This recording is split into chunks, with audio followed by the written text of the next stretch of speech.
Assalamualaikum warahmatullahi wabarakatuh.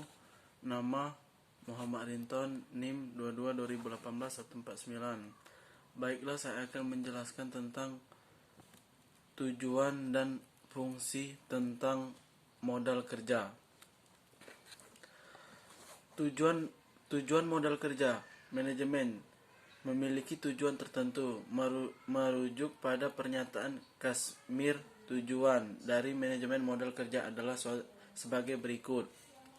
1. Bermanfaat untuk memenuhi kebutuhan profitabilitas perusahaan. 2. Perusahaan akan mampu memenuhi kewajiban tetap waktu jika mempunyai kecukupan. 3. Manajemen dapat melindungi perusahaan apabila terjadi masalah pada modal kerja disebabkan adanya penurunan nilai aktiva lancar.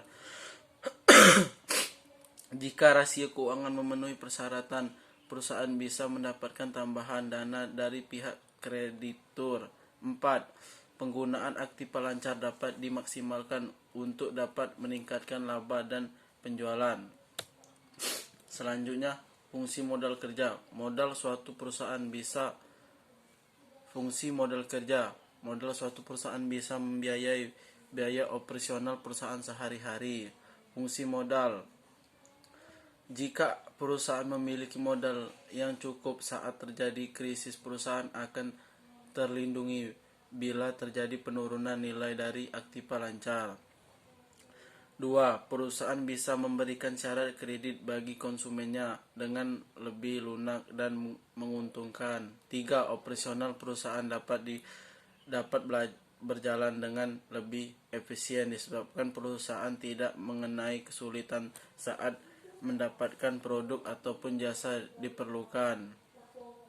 4. Dengan memiliki modal, perusahaan akan dapat membayar semua kewajiban yang dimiliki secara tepat waktu. 5. Perusahaan dapat memiliki persediaan dalam jumlah yang cukup agar dapat melayani pelanggannya dengan lebih lancar. Baiklah, itu penjelasan dari saya tentang fungsi modal kerja dan tujuan modal kerja.